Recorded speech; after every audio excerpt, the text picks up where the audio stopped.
You're about to listen to the Dynamic Leader podcast, where this season I'm bringing a little defiance. Not the confrontational kind, but the quiet, sometimes annoying challenge to the social conditioning many of us have accepted as normal, even as it's eroded our confidence, our potential, and our ability to build deep, trusting relationships. I'm Shelley Flett, your host, executive coach, and leadership facilitator. To learn more about my work, visit shelleyflett.com. But now, here's today's episode, delivered to you with strength and kindness. All right, before we get into the conversation today, let me introduce my guest. So my guest is ChristianOConnell, who has been a broadcaster for 26 years. He has spent 20 of those years in the UK before moving to Melbourne to join Gold FM, where, despite the backlash that he received when he first arrived, he was able to take his breakfast show to #1 in just 16 months, and actually became the first radio DJ to achieve #1 ratings in 2 countries, which is really impressive. Christian is so much more than his radio career. He is a connector of people, and he's a genuinely lovely, kind human being. I thoroughly love this conversation with him. In this episode, we're exploring some concepts in his latest book, Unscript, which I think is an accidental leadership book. I found it really inspiring. Couldn't put it down. It was just such a great read. And we talk about his experience as what he describes himself as, this reluctant leader. I think they're probably some of the best leaders that I've experienced are those that didn't kind of mean it, but fell into this place where they've just learnt to inspire and bring people along. Really moving from this performance base to putting his team first and creating a beautiful safe space where, he was able to empower his team and lead with greater curiosity and humanity and connection. And you'll notice through what he shares is this deep kindness and love that I think allows him to move from perform to transmit. So it's a great episode. Take a listen. Let me know what you think. So welcome, Christian, to the show. Congrats on your new book, Unscript. Today, we're going to go unscripted as much as I can. Well, listen, thank you very much for inviting me on. It's a pleasure to chat to you. So I think to kick off, one of the things that I loved about your book was how we get out of this perform mode and into just ourselves. And I like to do that when I'm training people. You come into a room and there's a lot of performing that happens in training rooms, particularly with leaders, and the more senior the leader, the more the performance. So my first question to them is, how are you feeling? And we call it a one-word open. So I just get them to choose. You're not allowed to choose busy or good or fine or okay. So they're out. But how are you feeling if it was a one-word open right now? This is a great way to. I do the same thing with my team before the show, about 15 minutes. We call it the one word greeting. And it's literally, I said, imagine it's a Polaroid of your inner world.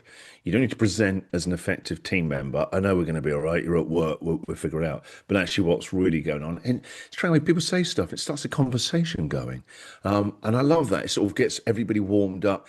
It also reminds us that we're a team of human beings, because otherwise you can, in your job, and you can see each other as almost like resources and teammates. And so it just reminds you, like, yeah, we're also humans as well. And so I love that thing. For me, how am I feeling, to be honest? Trepidatious. Nice. Yes.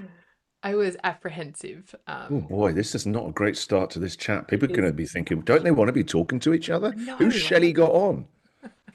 So the other thing that I'll do with leaders sometimes, particularly if they're in accounting or like law or those that I feel like you've got less permission to tap into the emotions, is I'll ask, if you were a piece of fruit right now that would, summarize, what would that be?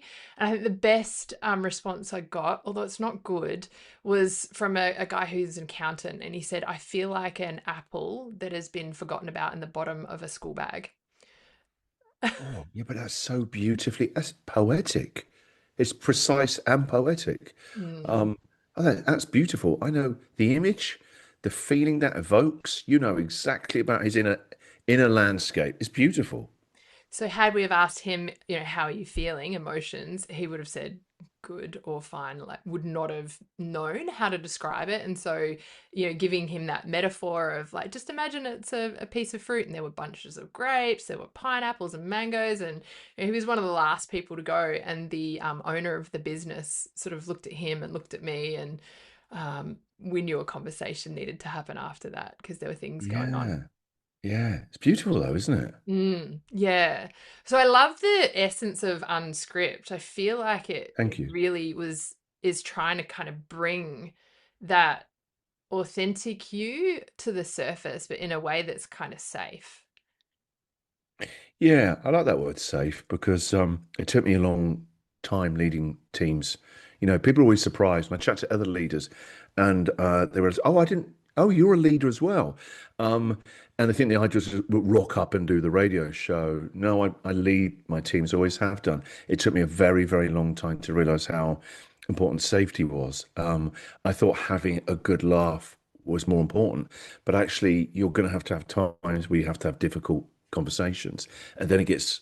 I've not been very good at that previously. In those moments, struggling, and so it would be quite confusing to team members, and so I didn't realize how actually the same as being a dad, that psychological safety where we can have a difficult conversation sometimes about something which didn't work, but underneath that you feel psychologically safe is, I would probably say, the most important thing for a leader to embody for their team. It took me ages to learn that. Did that come before or after you shifted from show first to team first? Because you talk about that in your book. Yeah, that was one of the biggest breakthroughs as a leader Yeah. was uh, I would say the last 8 years is when I really showed up as a leader. I've been doing breakfast radio for 28 years. And I think for the first 20 years in the UK, I was more a manager because I had a big show, and so you get a kind of status with that, I guess. And I was like the CEO of this national breakfast show, and we had 2.5 million listeners, and the show made a lot of money for the company. And so people wanted to work on my team, and so I hadn't realized that I wasn't really a leader.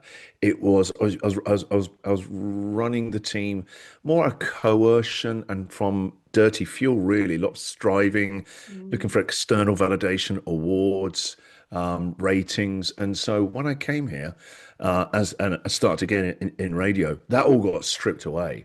And it was like people didn't care about my past. It was in the UK, it was a very big deal. They were like, we don't give a shit. They're like, what do you mean? A very big deal. They were like, it doesn't matter. You don't sound like us, by the way. You don't even know what round the twist is. Do you know what a party pie is? I don't know what you're talking about. And so I then inherited a team that thought he's probably going to get fired within 6 months because breakfast radio in Australia is brutal. So they didn't believe in me. They didn't trust my vision. I remember when I said I'm not interested in interviewing reality stars, and they were like, "Oh, the honey badgers." Um, I was like, "Who the hell is the honey badger?" I was like, "Is that another deadly animal in this bloody country?" They were like, "Well, he's on all the other shows." And I went, "Yeah, but I didn't come here to just be slip into that slipstream. I've come here to do it differently." And they were like, well, what are you going to talk about if you're not going to talk about reality TV? I went, real life. There's so much more to talk about than maths or the honey badger. And so the team didn't quite buy into my vision. It's like I didn't have a body of work here. I did have a body of work, but it was like that was like currency. And I turned up in another country and I went, oh, you can't buy anything with that here. And so I really had to think about how actually am I going to do this? Yeah. I've got a team that don't believe in me. They don't really understand the vision.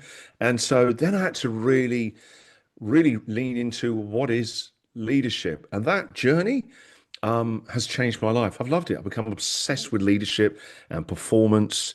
And so it's been a really big part of my life, more so than the on-air bit, really, has been team culture and leadership. But I had a break about 2 years ago over Christmas, and the team just wasn't working very well. And previously, it's very easy as a leader to go, it's that person, that's that person. We need to get rid of that person, bring that person in. That person needs to be taken into a meeting and say, this isn't good enough. And then I was, then I was like, hang on a minute, am I part of this problem? And you want to go, oh, no, it's no way, I'm amazing. And then when you actually do some really honest self-reflection, you're like, Mm. I'm part of the problem that I say I'm fed up with. And I can always feel myself getting emotional now. It's like this. I'd freed something up actually, and it was beyond shame. It was like how exhausting. I've been making it for myself, and I realized that actually I hadn't put the team first. I put the show first. Mm. And I think that came out of fear, stress. I had to make it here. There were no safety boats in Australia for me and the family. It was all on me. And so there was a lot of real stress. It was like, my wife was saying, "Hey, me and the girls really like it here. Please make it work." No And pressure. obviously no pressure. And then the bosses were like, "Please make it work." One of them said to me, "You do realize, I've been in this industry 30 years, but if you don't work, they're going to fire me first, then you." And he was like, "I really don't want that to be my footnote getting fired." I was like, "Is there anyone else who can pile more pressure on me right now?" And so it was like I had put the show first. And I think actually in some level I did need to.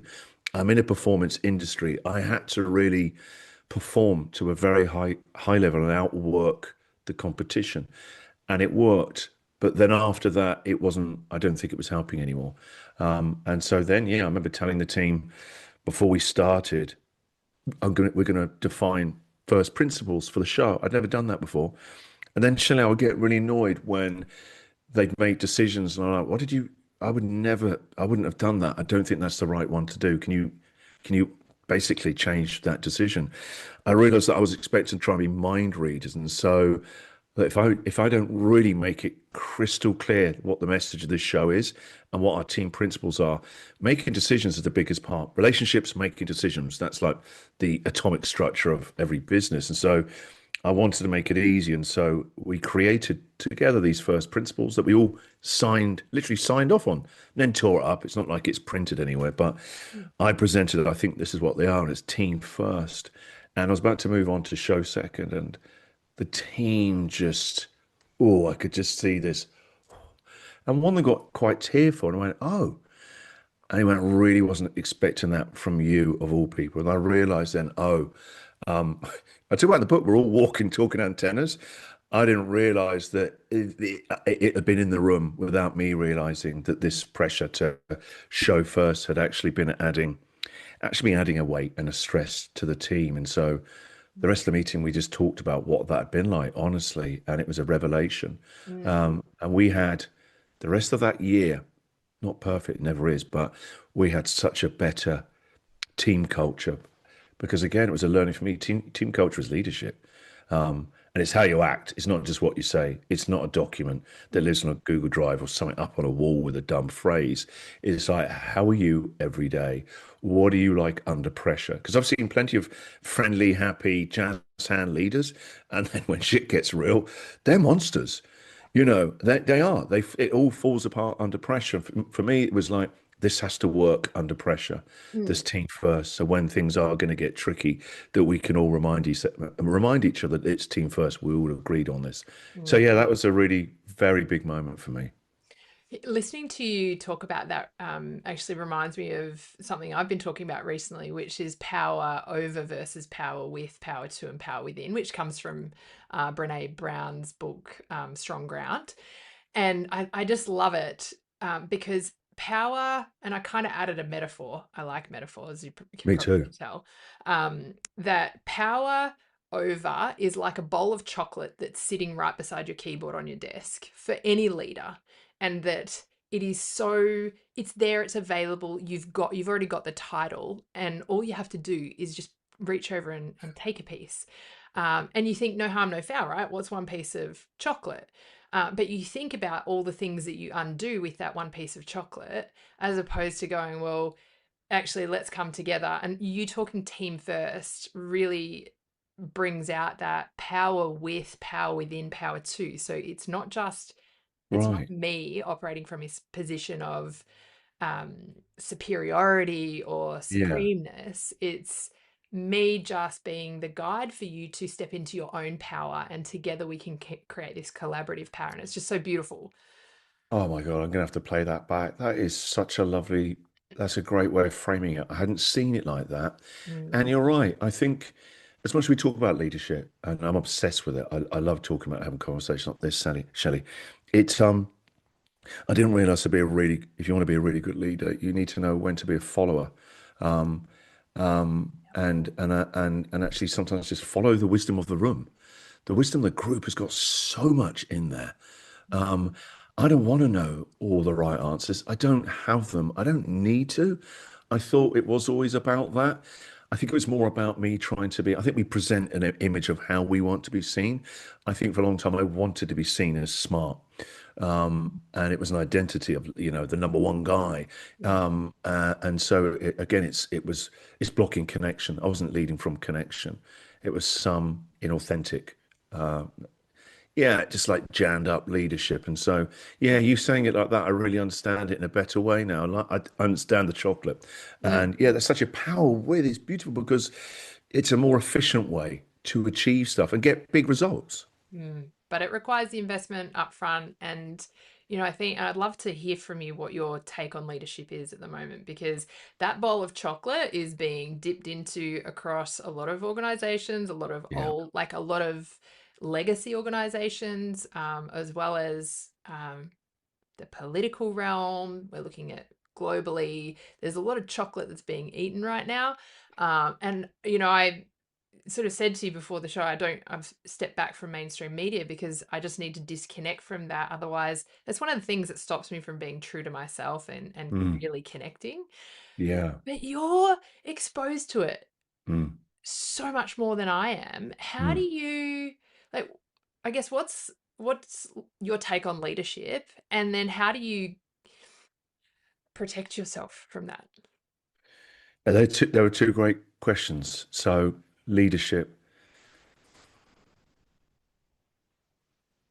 I think the way traditionally people see leadership is it's a title, all right? Someone gives it to you. Uh, And I don't think that's what real leadership is. That is leadership. I think it's a form of like synthetic leadership. I don't think it's real leadership. Every day you look around and you'll see examples of what I call real leadership. That might be a single parent trying to raise three kids. Now that is real leadership, okay? No one's crowned them. Um, and so job titles are rented. You don't have them for life. It's not about something inside of you.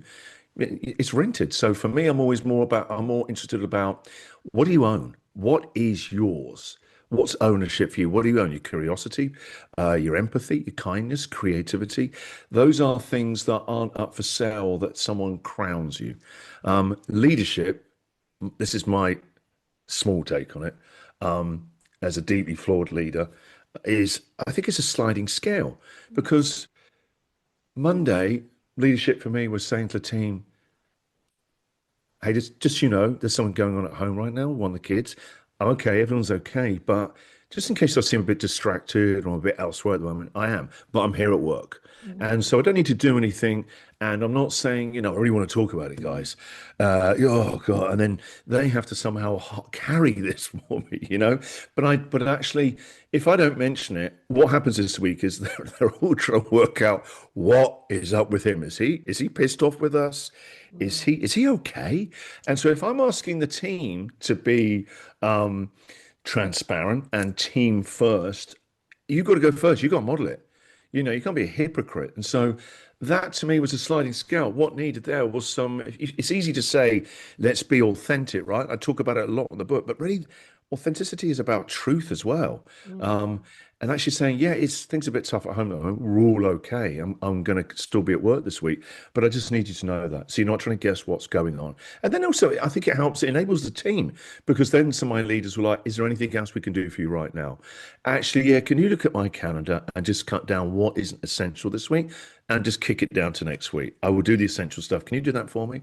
Within half an hour, they'd taken out a couple of things straight away. That was like, great, that's enough. Okay, you're helping me already. So for me, I see it as a sliding scale because leadership tomorrow might be entirely different thing. Something could happen. A listener could come up with an idea. A team member might be sick. And I'm thinking, okay, well, here's what's required right now to meet this moment is compassion, actually to make the team feel safe. Like, don't worry about it. We're all fine. You guys have got this. And so it's to elevate the team, really, to hold them to a higher ideal that you've got this. It's going to be okay. Don't worry. I'm not freaked out by this. So yeah, it's a sliding scale. How do I protect myself from, you're right, every radio show, I'm hearing the news every half an hour in my headphones. I'm constantly fed it. I have a TV monitor on for breaking news. I have to be aware of it. My show isn't political. Um, these days, political discourse isn't discourse. It's not a conversation. It's two sides screaming at each other. No one's going, I've learned something new in this exchange.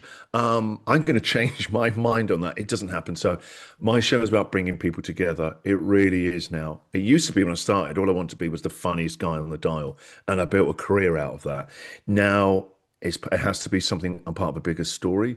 My relationship with what I do has changed massively. And it should be. I'm 53.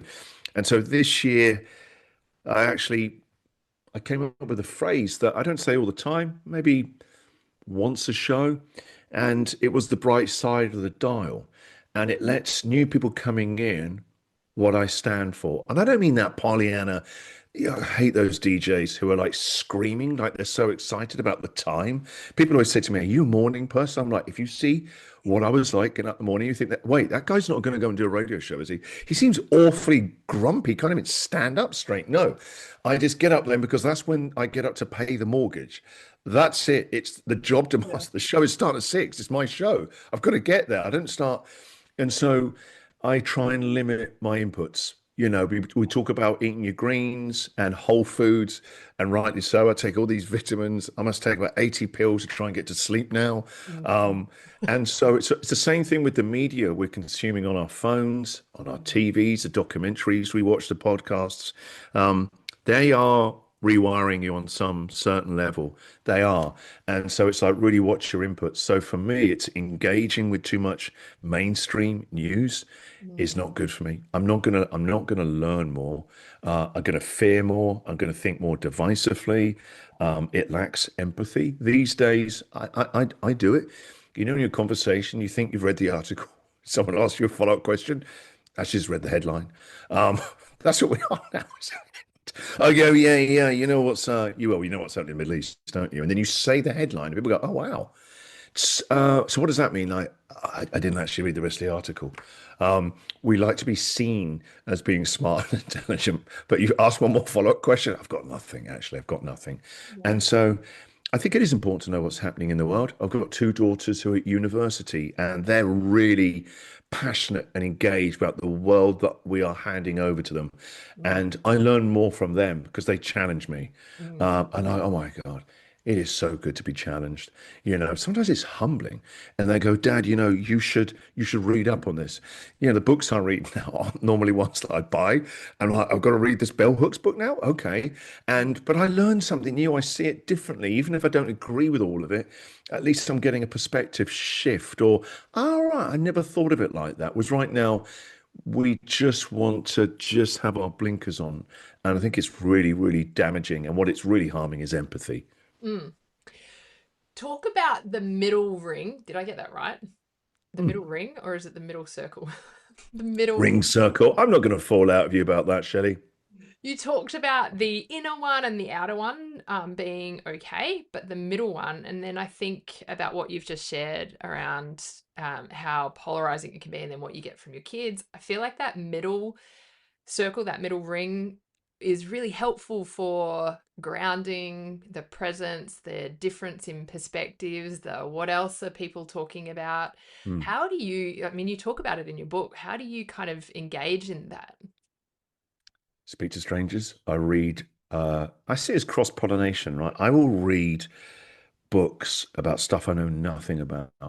And at first, it's really hard work. You're like, I understand this. At the moment, I'm halfway through reading a book about beekeeping and about how bees organize themselves. I am not looking to get into honey making.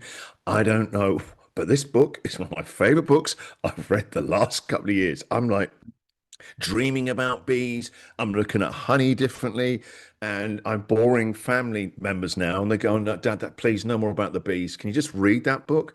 Um, and so it just something interesting to think about. I see life differently. I can see structures. I could see work a bit differently and play. So I like reading things that are outside my expertise.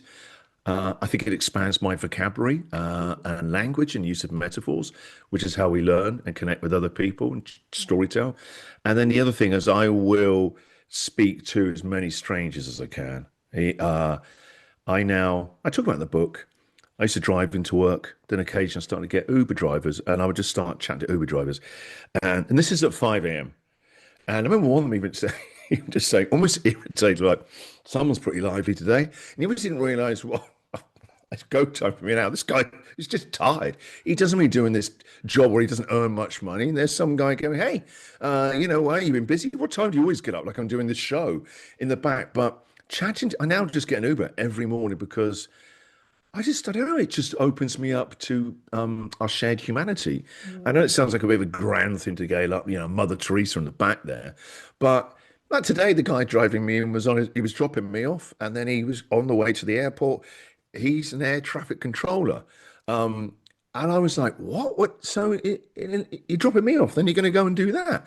I'm like, why are you doing that? That's such a serious job. He goes, well, I just like it warms me up, sort of do this on the way. You're my ride there. You're keeping me company. And I was asking so many questions. I mean, who's met an air traffic controller? Nope. Like how does it work? What kind of training? How big's the team? What's the busiest airspace? Sectors, they're called, not airspace. And then he went, as he dropped me off, he went, is he really interested? I think he thought, was I undercover spy or something? He goes, would you like to come and have a look round? I went, I might give him my phone number. Next week, I'm going to, it's like play school for grown-ups. Ah, I'm going to have a look round what it's like in there. Um, and that all just came from, I started talking about the radio show. And so straight away, just the way he was talking about it, how the teams are structured. He's retraining at the moment. He's 50. He's finding the retraining hard, asking why he's doing that. And then he started to talk about something in a different way to I think about it, about having kids. And at first, I could feel myself bristling. And then I really care about that 5-star rating of mine. So I kept it quiet. And so speaking to strangers, mm, starting conversations, staying in the conversation, even when you're about to go, I can't believe you think that. Staying in them, yeah, rather than just hitting the ejector seat. Um, I think just that we don't do that enough. We're too busy. mm, You go online now. That's not the best of humanity there, is it? That comment section. yeah. Oh boy, it's Terrifying. actually heartbreaking sometimes. You put something out there and then you scroll down, you're like, what? Um, so yeah, I think it's exposing yourself, increasing your surface area to different perspectives. Mm, Um, it's like quite a few of the team members are gay, okay, and their lifestyle is different to mine, and I find that fascinating. mm, One of them invited me to my first ever gay wedding, and I took my eldest daughter a couple of months ago. It was brilliant. yeah. It was just like, oh wow, just seeing a different perspective, Yeah. and it was like it was interesting, and then it also just reminded me, hey, love is love. If people could see this, even people don't understand alternative lifestyles, there's so much love in this room right now. And my daughter's seeing it, and then, her saying to me, your generation, you get too fixated about if someone's this or that. It's a fluid thing. And I'm like, what does that mean? And I just find it's just increasing that surface area Yeah. to different opinions and perspectives. And Mm, these days we think that our opinions are facts. They're really not. And they get in the way of connection. They also get in the way of joy. mm. Um, that's what's happening in the world right now. It's a very immature, reactive, and increasingly joyless world. Absolutely. It's interesting, the opinion advice space. I've actually banned that in some of my group coaching sessions with leaders. Right. And when you take it away, and I don't take it away straight away, I give them questions, we get Hmm. into this really curious space, and then I say to them, all right, so for today, no opinions, no advice, and I've got a red card. So I'll red card you if you go there. And it is because everybody can talk, oh yeah, opinions, advice, like everybody can talk the talk, but it's like, okay, now show us that you can actually do it. And the number of times like I'm holding up the red card and that they're kind of stopping themselves going, oh, how do I turn this into a question or an experience? And they get really, really stuck because they're so conditioned. And I think leaders are conditioned to my opinion counts, my Oh, opinion must be told, let me go first. I think it does the very opposite to what we want it to mm. do. Yeah, I agree. When during my radio show, and I think it's probably the same in any leadership situation, right? It's constant decisions. And I would say really it's micro decisions. Some things are working really well. Do we carry on with this? Okay, do you want five callers here, three callers? What are the callers good? Okay, oh, this has just happened over here. What's going on right now? What are we going to after the 8 o'clock news? So there's low information, a lot. So you're trying to sort of plan your way through it. And my plans are quite hazy. I don't like things written down on paper. It's much more fluid to me, and I'm constantly trying to just adjust as I'm going along, building plans out of what's happening in real time. But the question I ask most is, what do you think? What do you think we should do here? And it's not a trick question, because increasingly I'm seeing it as it's not really at this level I'm at now, and the team that I've recruited, it's rarely you're going to have a wrong decision. Wrong feels like, see me, I don't have an office. See me, me off office at 9 o'clock. It's more like we made this choice, and often committing to the choice is more important than actually I don't have time to evaluate and have a brainstorming session once the show is kind of like up in the air. And I think it's like that for a lot of leaders. It's constant decision fatigue. Whereas now, and what happens is you do that word elevate keeps coming up today. You're elevating the team's powers and you're empowering them over managing them. And I don't want, I'm a leader, and then it's like, I need them to be all leaders and think like leaders and act like leaders, and leadership all the way down. And so, because actually, genuinely, why do you think we should do that? And I go, yeah, I like that. All right, cool. Let's just do that. It takes the pressure off me, and they feel great, and it empowers them. And also, the one thing is really, really important for me is this really every day, this willingness to fail. Now, when I've spoken to leaders before about this, they're going to start, no, I'm out. And I'm like, no, no, let me tell you why. I don't want things to go wrong. I said, and obviously, if it goes wrong in my industry, ratings, revenue, get fired. And so, but the cost of not taking more big swings is far more damaging than a couple of misses, and you will have misses anyway. You're just going to that willingness, creating a culture where it's okay if we fail. Really, what is failure? What is failure? It's normally an emotion you're just trying to avoid, really. And now I do this new thing once a month called Fuck Up Fridays, where I actually look forward to this. Me and the team will bring something we fucked up. It can be at home, it can be at work, it doesn't matter. And everyone shares it, and they will get a round of applause as if they've just come up with the next $1 million idea. I look forward to it so much. And the reason why I'm doing that is to showcase. I wanted my team to come up with more ideas, and I think sometimes they're worried that because a lot of the ideas come from me, that actually they felt this pressure where, oh my God, if I come up with this idea and it doesn't work, I know he's not going to say anything, but personally, he's not going to be happy with that. It's going to have repercussions on some level, not verbally said, but they just feel like I've let Christian down or the show down. Whereas this, I wanted to rewire that. So if I want more ideas, you can't say to someone, "Give me more ideas." You can, but it's not going to work. But actually, if you cut what they think is going to happen if they don't work, reduce that. I think, and the interesting thing is, Shelley, since I announced this a couple of weeks ago, oh my God, the ideas they're pitching, they're better. There's more of them. And I'm like, wow, I didn't know. So yeah, Fuck Up Fridays we all really look forward to it now. We get snacks in and stuff like this. And sometimes people are bringing two or three things. And I'm, and I'm like, what one's enough? And I said, sometimes someone will share a story. I'm like, we should talk about them. That's actually really funny. We might get the stories from the listeners.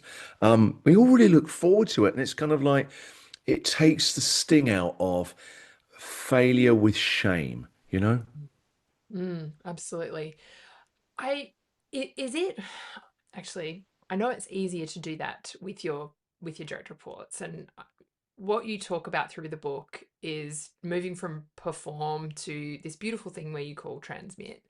And I feel like leaders are more connected to that concept with their teams. But if we go back to like an organization and how Mm. it operates, particularly larger legacy organizations, the performing is the thing, first of all, is expected, and second of all, is judged, and third, it's rewarded. And we can say, oh, but we don't have to be like that. We don't want to be like that. We can release all these global statements, but you go to a meeting and you're like, oh no, there is still a performance required here. So how do you, and I've found that quite challenging because I'll Mm, work with a team and then I'll work with the senior leaders mm. of a business, and it's very different conversations. And Yeah. I feel like I can transmit, but how do I stop performing? It's or are we not doing that? What's your take on like where is perform still acceptable, okay, path of least resistance? Um, if you're transmitting with your team, is that okay to perform with the powers that be? Uh, what a great question. Um, Yeah, because it is like that, isn't it? There's different rooms in an organization. There actually are physical rooms, but they're kind of like it's like a computer game. There really is final boss level. And Yeah. a couple of times I've always gotten really well with the exec teams and CEOs, and a couple of times they've asked me to come and present to the board, and it's actually really good for someone like me, because I can have all these, kumbaya and a bit woo woo, and then you go in you go in those rooms and you meet a board, and you straight away it's like, and I talk for a living, but even I'm like, oh, it's hostile in here. Yeah. Is there a window open? It's actually cold in here, and so I really have to do a lot of inner work myself in those rooms, and so. But I always do my work now. It's like there's a need in this room, in any conversation at work, and even in your personal life as well. There's a hidden need. There always is. And my job beforehand now is to think, what's the need in this room? What do they want? They want to know from me that I understand the risks, that I've got. I can't just say, yeah, don't worry about it. I've got this. It's not good enough. If I'm them, simply from their perspective, I really want to know, how are you going to make this work? Do you really understand the risk? How can you reassure us? And have you got any evidence that you've done this before? And that then I see is like, yeah, I have actually. I've done this before. So I've got this isn't just wild positivity and optimism, something actually being deluded, though you do need that a lot in business. Um, it's actually saying I've got a body of work. How do I know what I'm telling you? This I've done it before. I've done it over a sustained period of time. This is credible self-talk that I'm now sharing with you guys. I've got a vision, and here's what it's going to take. And here's where outlandish results are going to happen. They're not going to happen here. So I'm managing expectations. I'm being really transparent. And what helped is I remember about 4 years ago, my former CEO, we're having a big long lunch and we're having a great time. And he said, tell me, what have you really enjoyed on the show this year? So I started sharing these stories of human connection, and I'm getting tearful at one of them, and I could see he's glazing over, right? And I was about to get really angry, and I realized I got it. I said, "Look, I'm boring you." He goes, "No, no, no, this is great. That's lovely." He's checking his phone and emails and all that. So I went, you know what? You've done me a great service here. Your love language is revenue. And he actually put his phone down, and he sort of went, no, no, it's okay. Your love language is revenue. Mine is authentic connection, play, joy, storytelling. Yeah, it's okay. There's a Venn diagram here. I want the business to do well so it can pay me. I want to be able to go on nice holidays and send my daughters through the university system. It's not horrible to want to make money or to be paid accordingly to the value you bring to the company. So they can coexist, but actually helping me understand his love language. So if I'm telling him a story about something happened on the show, I now know, okay, I need to filter it through the revenue. And so, yeah, it's just different ways. I can still do it from a place of not BS. I'm not trying to be like I've been before, a kind of chameleon, and quite inauthentic. Often when I've been around leaders, I've tried to be seen that I'm like them, and that I want to be seen as smart and powerful and successful. Whereas now I don't. I'm wary of that. I can feel when it's coming up, and I'm like, okay, just okay. They're not your dad. That's what it always is, actually. This is not your dad. This is Steve, who is the CEO. He is not your dad. And so a lot of it you're projecting, aren't you? You're wanting validation from somewhere you didn't, or somebody you didn't. Usually, normally mum and dad, in your life. So when you see that, you can gently smile and go, okay. And it can come from a different place. How I talk to my team, we have our own language. Yeah. and it works. In Mm. terms of the performance, yeah, I'm judged, make no mistake. Yeah. It is a hard industry I'm in. It is all revenue. It is ratings, but revenue is what they want. That's how they return value to to shareholders. And so what they really want, it isn't actually, they don't care about my performance really. What they care about are my results. Um, it's results, it's impact. Yeah, they love the fact that I have a very, when they come and watch the team and stuff like that, they're always like, wow, and they hear the show, they can feel what I'm doing. But really, ultimately, that's all fantastic. It's all about, quarterly results. How much money is this show working? And how I achieve those results, that's my business. They empower me to run the show, and I understand what our relationship is. It's very transparent. I remember when I was first hired to come here in this contract, my first Australian radio contract, and I had 20 years of contracts in the UK. The most commonly said word was number one, and get into number one. And if you get to number one, and if you don't get near number one after a couple of years, and I was like, oh, by the way, I know what the job is. I'm under no doubt what you expect me to do.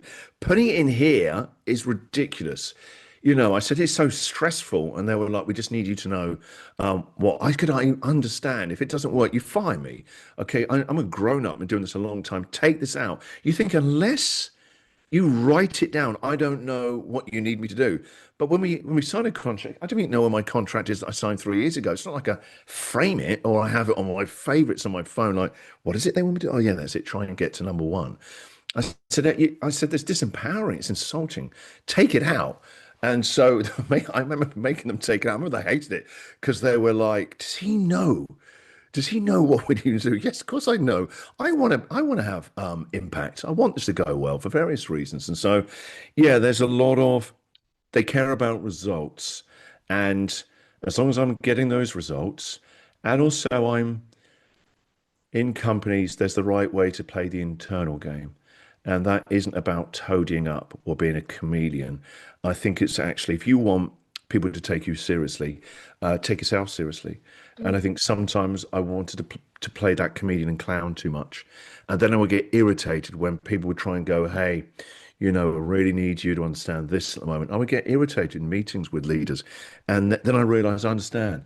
I need to take myself a bit more seriously internally and realize that actually doing that you can have the internal game is very, very important. How you manage up has been a big learning curve for me as well, in the right way as well, where they respect you, and you understand each other's needs as well, and you can talk openly when there's a yes, no, I need you, no, and why, in a respectful way. Because the needs of businesses are all it is now is unpredictability. That's, I would say, the defining characteristic of the times we're in, socially, economically, politically, but in the business world, it's just relentless unpredictability and uncertainty. On that note, one of the things that I think is most helpful to have continually is actually being able to share expectations. And I love the way that you did that when you talked about, team first and this is what I see, and help them to get a feel for how you think and make decisions. Mm. And also then flipping across to boards or CEOs and going, what's that sector I think you landed on with the Venn, the overlapping Yes, part. yeah, yeah, Um, and I think that is really amazing to bring into, like, what is it that they expect of me, and am I delivering on those expectations? And if I don't know what the expectations are, then I don't know what to say no to, or I mm, don't know where I can yeah. um, push back or challenge things. I don't know how to adapt my style to other people. And so expectations are, I think they're the one thing that we need to make all of this work. Yeah, and I think it's constantly it's how are they there or not there under pressure? Yeah. That's it for me. That's the quality of it, okay? That's the quality of it. Because we talk a lot about values these days, and my values as a leader. And I'm like, show me your calendar. And I'm like, well, you said this important. You haven't done. where are these one-on-ones you said that are really important to you? You last had one, what, 6 weeks ago? Well, then, no, your values sharpen how you spend your time. That's it. So for me, it's like the values we have to show, the principle of the show, they really, we all need to see them and understand them under pressure and in uncertainty, because you still need to be able to be tilting it towards excellence under pressure. And yeah, I reckon also, if you go back through history, I bet people 200 years ago were going, so much uncertainty right now. In the 80s, there would have been a lot of uncertainty. It's like, it's always there. And actually, you still need to work out, how are you actually going to thrive in this? Mm. That's what's really about, is what does thriving look like for you guys? And that's really important conversation, so we all can define what is thriving. And I think I am in the game of ratings and revenue, but I redefine what the game is for me, and that means you can have your own operating sets of principles and rule, and also you can work out what is winning. That's a scorecard, but for me, my scorecard is every day, every moment throughout that show. Really, it's about engagement, and it's like, are they talking to me? If they're not talking to me, then it's not a conversation. And I see radio, for me, it's not radio, it's a conversation. I start a conversation, they return it back to me. It's a constant conversation. And so it's not like I talk full stop. It's I talk, what's your part of that? That's what I love about it. It's a conversation. And so for me, it's like it's the quality of that conversation. What's the impact? I'm constantly looking at the messages coming in. This is connecting.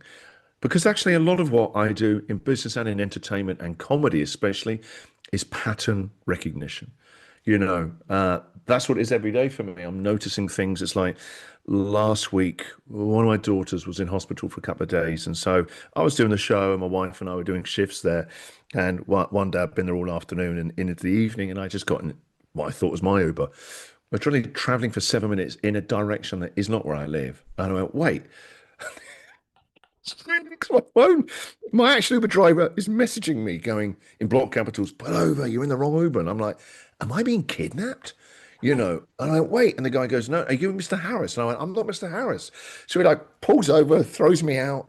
And I was like, this is horrendous. It was like raining. I was like, oh, I'm so tired right now. I've just got the wrong Uber. Who does that without checking? I'm always telling my daughters off for this.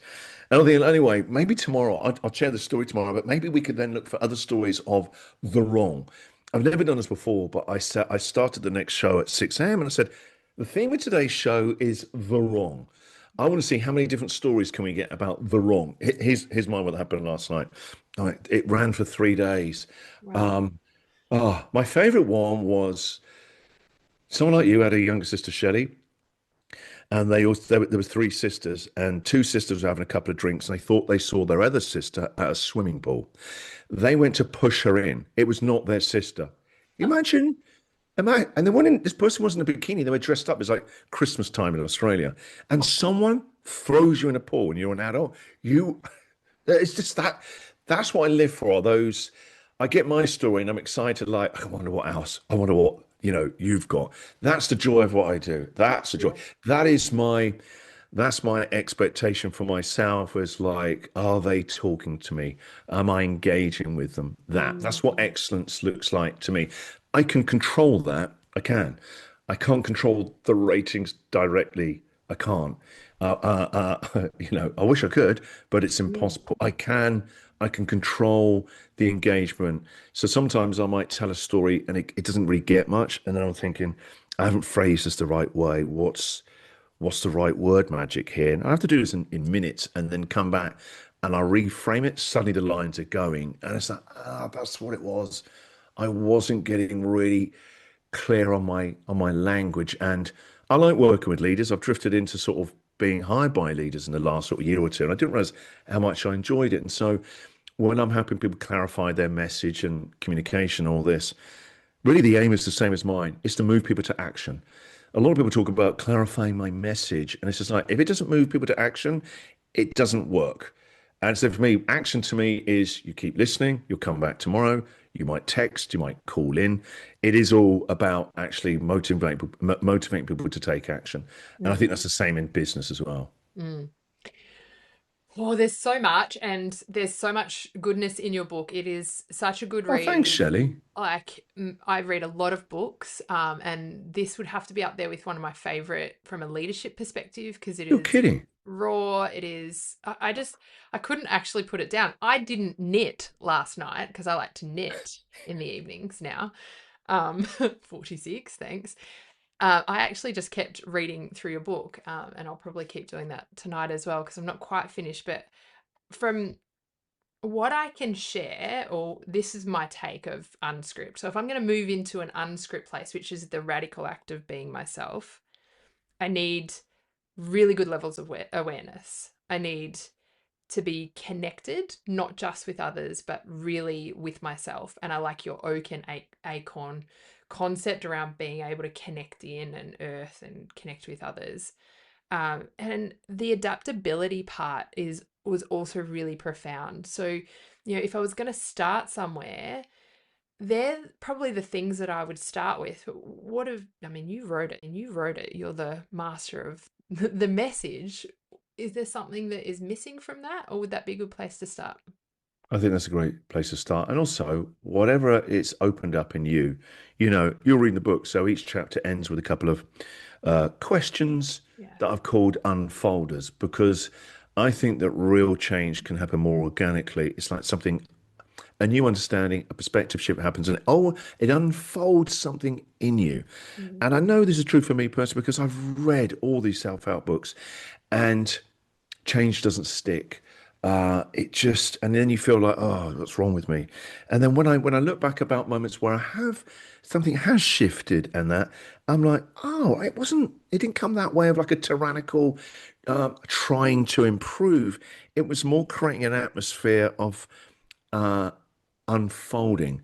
Yeah. And so I was like, if I want this book to be useful, then I have to really make it that way and write it that way and make it feel like, again, like the ratio, a conversation. And so I really hoped it feels like a conversation. It was less written, I spoke it into being, really. It was dictated out loud.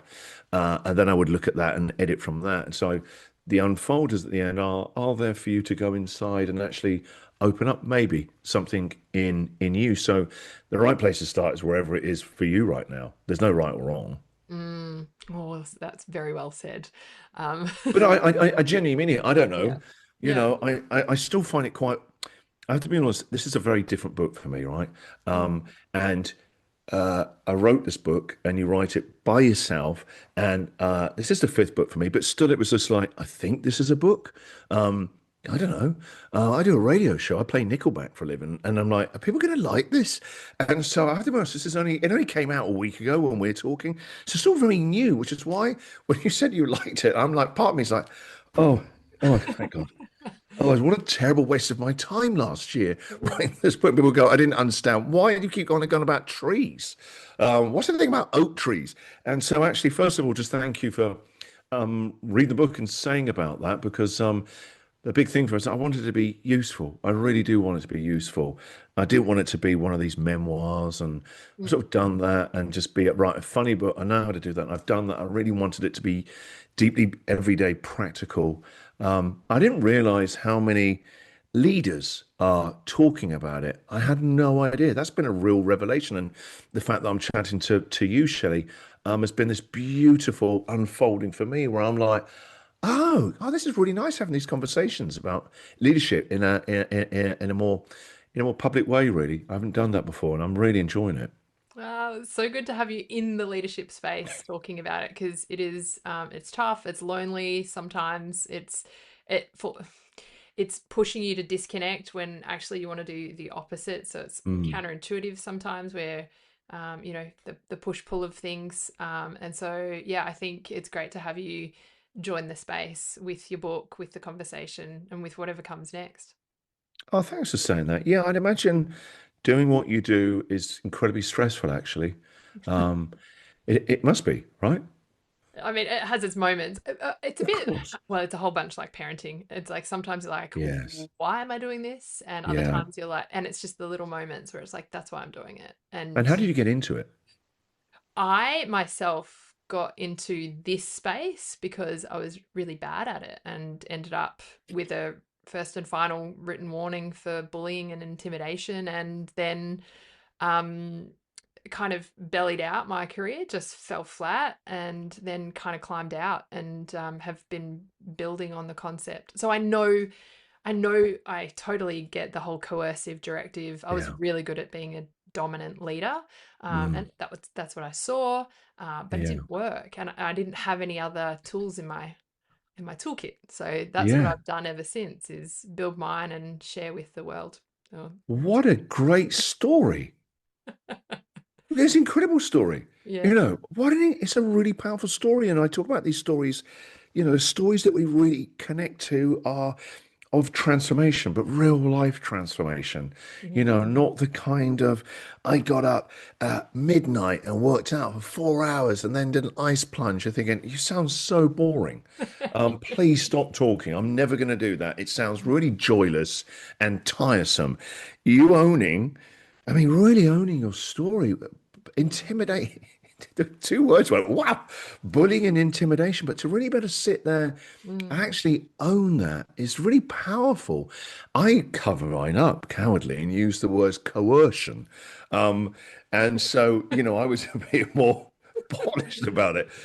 One man's coercion is another man's intimidation. it was It- repeated a lot through the letter they gave me. You right. see, I couldn't take it Incredible out. stuff then. But also, then you're exactly the right person to be able to help people like me because you've been there. Yeah, Those are the best guides, yeah, best mentors and that. So what a brilliant story. Thanks for yeah. sharing that. I love that. Wild. Well, it's, we're here, and we're just Yes, we're in an unscripted moment. we are unscripted completely. And now I think, can I make a suggestion that we both had our one word check-ins? Let's Mhm. now, as people say in this space, circle back. Um, where are you now? What is your one word now?